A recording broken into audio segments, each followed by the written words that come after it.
सुप्रभात बच्चों। कक्षा दूसरी, विषय हिंदी, उपविषय पाठ 2, वर्ण विचार, दोहराई कार्य। प्यारे बच्चों, आज हम पाठ 2 वर्ण विचार का दोहराई कार्य करेंगे। तो चलिए शुरू करते हैं आज का कार्य। तो बेटा, हमारे पाठ का नाम है वर्ण विचार। सबसे पहले बेटा हम ध्वनि के विषय में जानते हैं कि ध्वनि क्या है। बोलते समय हमारे मुख से कुछ ध्वनियां निकलती हैं बेटा। जब हम बोलते हैं तो हमारे मुख से क्या निकलती हैं? ध्वनियां निकलती हैं। देखिए, अगर हमें कल लिखना है तो कल जब हम बोलेंगे तो कितनी ध्वनि निकलेंगी? देखिए, अध क जमा अ जमा आध ल जमा अ, ये 4 ध्वनियां निकलती हैं, तब जाकर के कल शब्द बनता है। तो और इन ध्वनियों के बेटा कुछ अर्थ होते हैं, यानी कि जो भी आप बोलते हैं उन ध्वनियों के कुछ न कुछ अर्थ होते हैं और हम उनके अर्थ को समझ जाते हैं। चलिए फिर से जानते हैं कि बोलते समय हमारे मुख से कुछ ध्वनियां निकलती हैं और इन ध्वनियों के कुछ अर्थ होते हैं और हम उनके अर्थ को समझ जाते हैं। देखिए बेटा, आपके सामने घर का चित्र दिया गया है। अब देखिए, घर में कितनी ध्वनियां होती हैं। देखिए, आधा ग जमा अ जमा आधा र जमा अ। जब ये 4 ध्वनियां मिलती हैं तब जाकर के बनता है घर। ऐसे ही देखिए, अगर हमें कमल लिखना है, देखिए कमल का चित्र है ना, और अगर हमें कमल लिखना है तो देखिए कितनी सारी ध्वनियां हैं। देखिए, आध क जमा अ जमा आध म जमा अ जमा आध ल जमा अ। जब हम इन 6 ध्वनियों को जोड़ कर लिखते हैं तब जाकर के बेटा कमल शब्द बनता है। अब देखिए, इन ध्वनियों का जो अर्थ है वो हमें समझ में आ रहा है ना, तो तभी तो शब्द बन गया कमल। और बेटा, ये जो ध्वनियां हैं इनको हमने लिखित रूप दे दिया, यानी इन्हें हम देख सकते हैं और पढ़ सकते हैं ना, इन्हें हमने लिख दिया तो क्या बन गया? वर्ण बन गया। यानी जो ध्वनि हम बोल रहे थे, मुख से हमारे निकल रही थी, उसे जब हमने लिख दिया, लिखित रूप में दे दिया, तो वो क्या कहलाई? वर्ण कहलाई। ठीक है। अब देखिए, वर्ण को हम जानते हैं कि वर्ण किसे कहते हैं। और चलिए बेटा, वर्ण के विषय में जानते हैं कि भाषा की सबसे छोटी इकाई को वर्ण कहते हैं। भाषा की सबसे छोटी इकाई को हम वर्ण कहते हैं। और बेटा, वर्ण को हम अक्षर भी कहते हैं। मैंने बताया था ना आपको कि वर्ण को हम अक्षर भी कहते हैं। अब चलिए वर्णमाला को जानते हैं। आपको मैंने बताई थी ना कि वर्णों के क्रमबद्ध समूह को हम वर्णमाला कहते हैं। देखिए, यहाँ दिया गया है कि निश्चित क्रम में लिखे गए वर्णों के समूह को वर्णमाला कहते हैं, यानी कि उनका क्रम निश्चित है, हम उन्हें आगे पीछे नहीं कर सकते। तो निश्चित क्रम में लिखे गए वर्णों के समूह को वर्णमाला कहते हैं। चलिए बेटा, वर्ण के भेद को जानते हैं। वर्णों के 2 भेद होते हैं। वर्णों के 2 भेद होते हैं। नंबर 1 स्वर, नंबर 2 व्यंजन। तो वर्ण के 2 भेद आपको याद रखने हैं कि वर्ण के 2 भेद होते हैं, नंबर 1 स्वर और नंबर 2 व्यंजन। चलिए, स्वर के बारे में मैंने आपको बताया था बेटा कि स्वर संख्या में 11 होते हैं। स्वर कितने होते हैं? 11 होते हैं, यानी कि अ से अ तक स्वरों की संख्या कितनी है? 11 है। और 2 अयोगवाह होते हैं, अंग और आहा। अंग और आहा क्या कहलाता है? अयोगवाह कहलाता है। तो आपको याद रखना है कि स्वर संख्या में 11 होते हैं। और अयोगवा अंग और आहा को कहते हैं। चलिए अब व्यंजन के विषय में जानते हैं कि बेटा व्यंजन संख्या में 33 होते हैं। मैंने आपको बताया ना कि व्यंजन संख्या में कितने होते हैं, 33 होते हैं। यानी क से ह तक व्यंजनों की संख्या कितनी है, 33 होती है। और बेटा 33 को हम 33 कहते हैं, ठीक है ना। तो आपको याद रखना है कि स्वर 11 होते हैं और व्यंजन 33 होते हैं। और हमने 2 अन्य व्यंजन भी जाने। कौन कौन से 2 अन्य व्यंजन है, ड़ और ढ, है ना। ये 2 अन्य व्यंजन हैं। फिर हमने संयुक्त व्यंजन के विषय में जाना था कि संयुक्त व्यंजन कितने होते हैं बेटा, 4 होते हैं। कितने होते हैं, 4 होते हैं। छ, त्र, ज्ञ, श्र, ये 4 संयुक्त व्यंजन हैं। ये वर्णों के योग से बने हैं, इसलिए इसे हम संयुक्त व्यंजन कहते हैं। छ को हम अक्ष भी कहते हैं। चलिए देखिए छ किन किन वर्णों से मिलकर बना है। देखिए आधा क जमा आधा श षटकोण जमा अ, जब हमने इन्हें जोड़ दिया तो क्या बन गया, अक्ष बन गया, छ छत्री बन गया।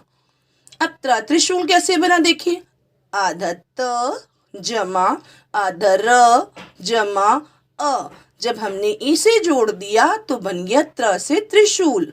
अब देखिए ज्ञानी कैसे बना, आधा ज जमा आधा इया जमा अ, जब हमने इसे जोड़ा तो बन गया ज्ञ से ज्ञानी।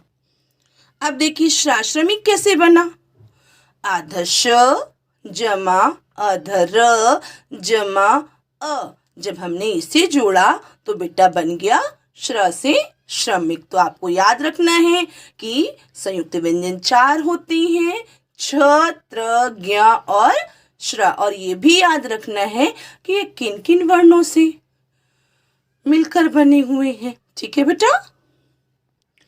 बेटा फिर हमने अन्य व्यंजन को और अच्छी तरह से जाना। देखिए हमारे 2 अन्य व्यंजन हैं, ड़ और ढ। देखिए ड की तरह से मिलता जुलता लग रहा है ना आपको ड़, लेकिन बिंदु लगा है ना। अगर बिंदु है तो ये ढ़ पढ़ेंगे, ठीक है। अब ये देखिए ढ से ढक्कन है और ढ़ को देखिए इसमें बिंदु लगा है, तो ये दोनों अलग अलग हैं, एक जैसे नहीं है, ये अलग अलग हैं क्योंकि ये हमारे अन्य व्यंजन हैं, ठीक है बेटा। देखिए कुछ शब्द भी सीखते हैं। ढ़ से देखिए शब्द बना जड़, और आपको मैंने बताया था कि इनसे किसी शब्द की शुरुआत नहीं होती, ये बाद में आते हैं। देखिए जड़ में ये ड़ पीछे आया हुआ है, इससे किसी शब्द की शुरुआत नहीं होगी। और ढ से देखिए पढ़, पढ़, जड़ पढ़, तो अगर आप बिंदु नहीं लगाएंगे तो गलत हो जाएगा। आपको ध्यान से इनके नीचे बिंदु लगाना है। ऐसे अगला शब्द मैंने लिया सड़क, सड़क, और ढ़ से बनाया शब्द लिया मैंने चढ़, जैसे पढ़ वैसे चढ़। अब देखिए चिड़िया, चिड़िया, अगर आपने यहाँ ड लिख दिया तो क्या पढ़ेंगे आप, चिड़िया नहीं, तो गलत हो जाएगा। आपको ड़ के नीचे बिंदु जरूर लगाना है, तब आप पढ़ेंगे चिड़िया, ठीक है बेटा। और ये देखिए जैसे हमने चढ़ लिखा था तो चढ़ से शब्द बन गया चढ़ना, इसमें ना जोड़ दिया ना, बन गया चढ़ना। अगर पढ़ में ना जोड़ दूं तो बन जाएगा पढ़ना। तो ये आपके अन्य व्यंजन है, आपको ध्यान रखना है, इनसे किसी शब्द की शुरुआत नहीं होती, ये बाद में लगते हैं, ठीक है। चलिए बेटा अयोग वाह के विषय में समझते हैं कि मैंने आपको बताया कि अंग और आहा को हम अयोग वाह कहते हैं। अंग और आहा को हम स्वर के साथ पढ़ते हैं। बेटा जब हम स्वर पढ़ते हैं ना तो आप पढ़ते हैं ना अ से आहा तक, तो हम अंग और आहा को हम स्वर के साथ पढ़ते हैं, परंतु ये न तो स्वर कहलाते हैं और ना ही व्यंजन। यानी जो अंग आहा हम पढ़ते हैं स्वर के साथ में, ये ना तो स्वर कहलाते हैं और ना ही व्यंजन कहलाते हैं, इन्हें हम अयोगवाह कहते हैं। क्या कहते हैं? अयोगवाह कहते हैं। अब आपको याद रहेगा ना कि अंग आहा को हम क्या कहते हैं? अयोगवाह कहते हैं। और बेटा मैंने आपको बताया कि अंग को हम अनुस्वार कहते हैं। ये देखिए ऐसे बिंदु अगर आपको दिख जाए किसी भी शब्द के ऊपर तो आप समझ जाइएगा ये अंग की मात्रा है जिसे हम अनुस्वार कहते हैं। देखिए यहाँ कुछ शब्द लिए हैं। देखिए हंस शब्द दिया गया है, हंस। दूसरा शब्द है बंदर। तीसरा शब्द है जंगल और चौथा शब्द है पतंग। देखिए इसमें बिंदु लगा हुआ है ना इन शब्दों के ऊपर, तो ये अंग की मात्रा है जिसे हम अनुस्वार भी कहते हैं। और दूसरा देखिए अगर आपको चंद्र बिंदु लगा दिखे, किसी भी शब्द के ऊपर चंद्र बिंदु लगा दिखे तो उसे हम अनुनासिक या चंद्र बिंदु की मात्रा कहते हैं। क्या कहते हैं? अनुनासिक और चंद्र बिंदु की मात्रा।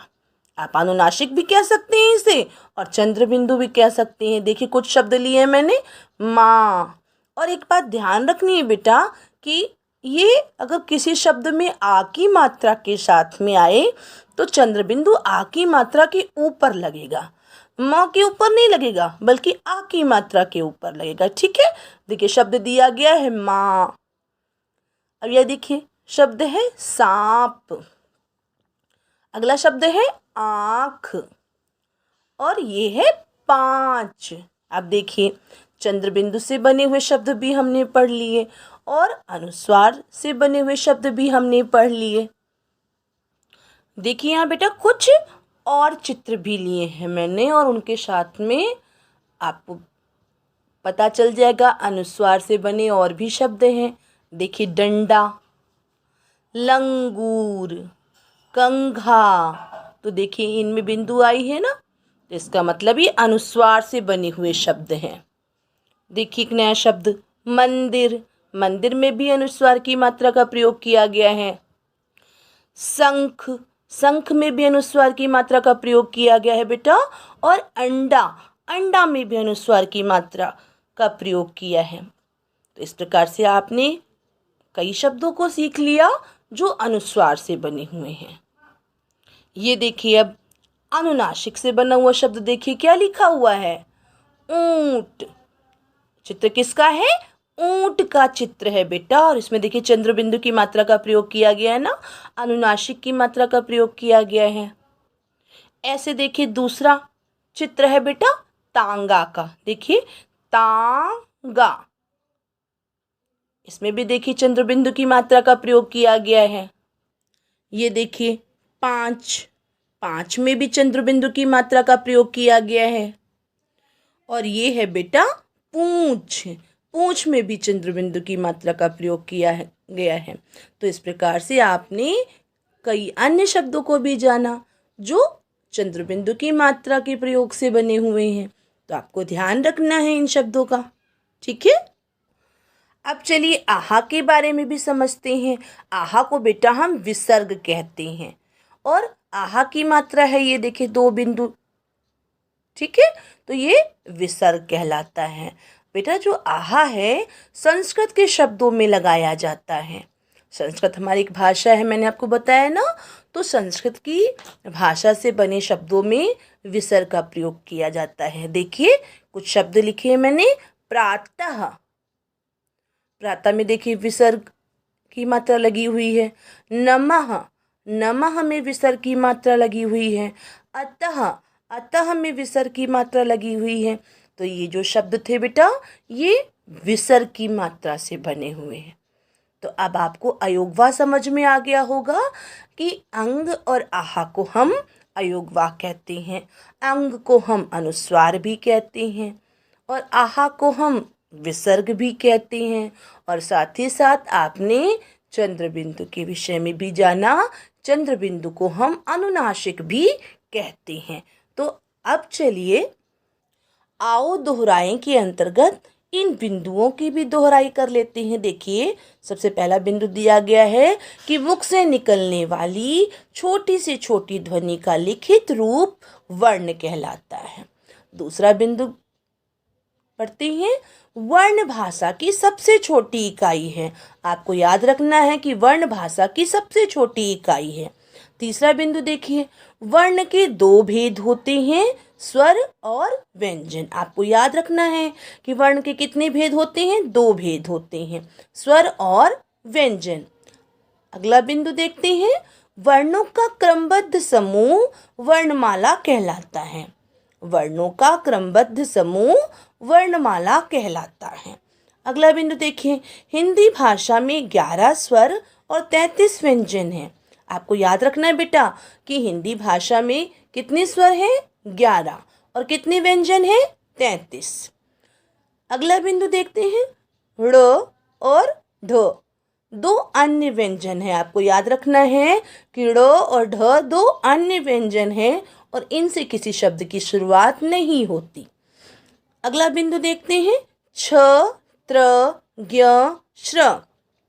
ये 4 संयुक्त व्यंजन हैं। संयुक्त व्यंजन कितने हैं? 4 हैं। कौन कौन से? छ, त्र, ज्ञ और श्र। हमने बेटा ये भी जाना कि ये किन वर्णों के योग से बने हुए हैं, आपको याद रखना है, ठीक है। अगला बिंदु देखेंगे, अंग और आहा को अयोगवाह कहते हैं हम।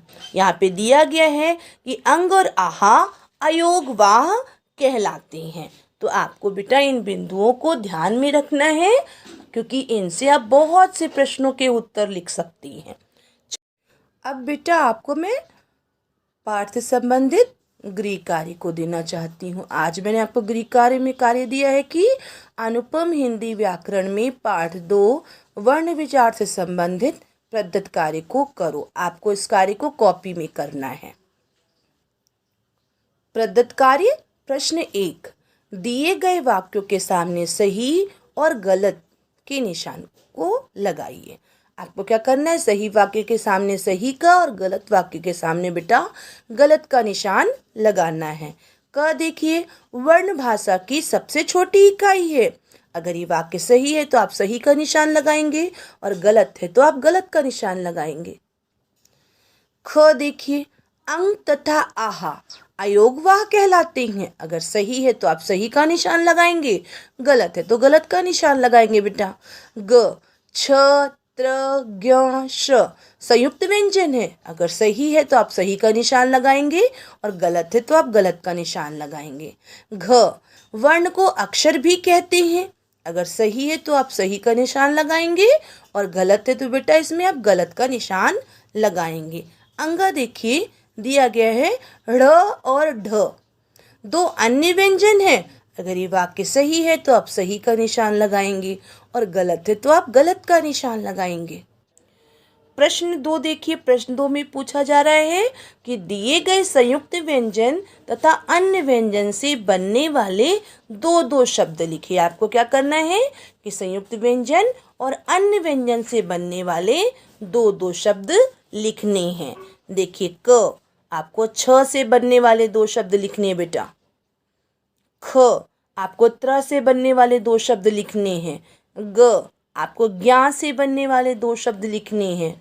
घ आपको श्र से 2 शब्द लिखने हैं। अंगा में मैंने दिया है ढ़ से आपको 2 शब्द लिखने हैं और च में दिया है ढ, आपको ढ से 2 शब्द लिखने हैं बेटा। आप इन शब्दों को में से कोई भी शब्द लिख सकते हैं जो आपको आते हैं, ठीक है। प्रश्न 3 देखिए, प्रश्न 3 में दिया है मैंने कोष्ठक में से सही वर्ण चुनकर शब्द पूरे कीजिए। आपको बेटा अधूरे शब्द मिले हैं, आपको इन वर्णों का चुनाव करना है इन वर्णों में से, और यहाँ पर आप लिख देंगे सही वर्ण को तो आपका शब्द पूरा हो जाएगा। क सी आपको री लिखना है और ढी लिखना है, दोनों में से आप किसी एक वर्ण का चुनाव करके लिख देंगे और आपका शब्द पूरा हो जाएगा। ख देखिए, की दिया है मैंने, आपको ढ़ लिखना है ढ लिखना है, आपको इनमें से चुनाव करना है और एक वर्ण का और यहाँ लिख देना है, जिससे आपका ये शब्द पूरा हो जाएगा। ग देखिए, पे के बाद में आप ढ़ लिखेंगे या ढ लिखेंगे, आप सही वर्ण का चुनाव करेंगे और लिख देंगे, आपका शब्द पूरा हो जाएगा।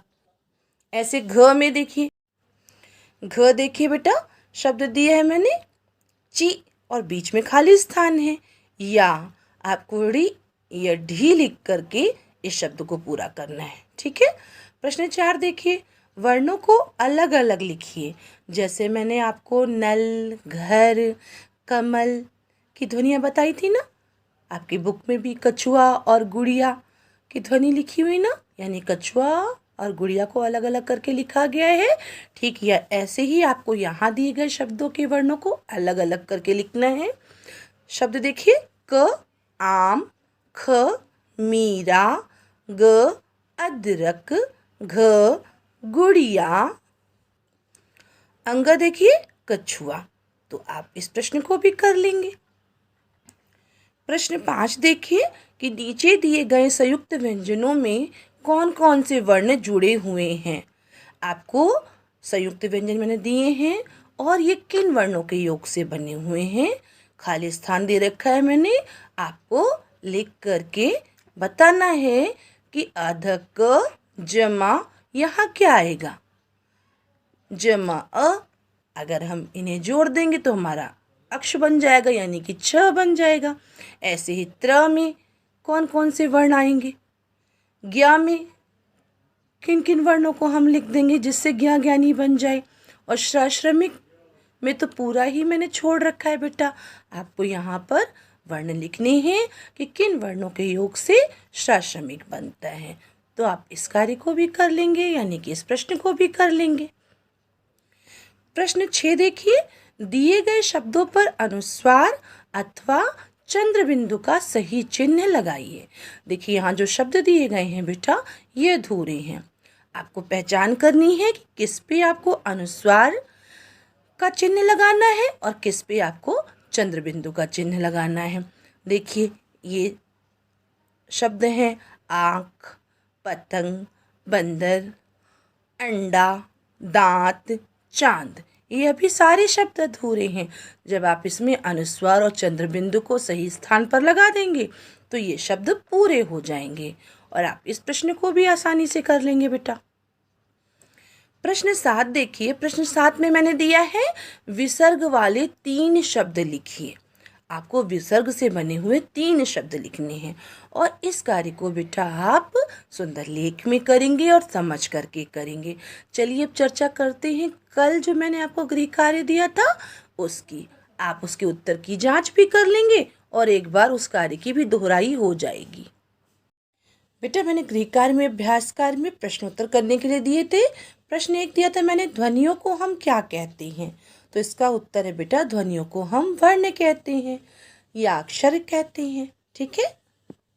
प्रश्न 2 देखिए, मैंने प्रश्न दिया था कि भाषा की सबसे छोटी इकाई कौन सी होती है। तो इसका उत्तर है बेटा, भाषा की सबसे छोटी इकाई वर्ण होती है। भाषा की सबसे छोटी इकाई वर्ण होती है। प्रश्न 3 मैंने दिया था कि वर्णमाला किसे कहते हैं। तो इसका उत्तर है बेटा, आप चाहे तो लिख सकते हैं कि निश्चित क्रम में लिखे गए वर्णों के समूह को वर्णमाला कहते हैं, या आप चाहे लिख सकते हैं कि वर्णों के क्रमबद्ध समूह को वर्णमाला कहते हैं। दोनों ही उत्तर सही है बेटा। प्रश्न 4 देखिए, मैंने प्रश्न दिया था कि हिंदी भाषा में वर्ण कितने प्रकार के होते हैं। तो इसका उत्तर है बेटा, हिंदी भाषा में वर्ण 2 प्रकार के होते हैं।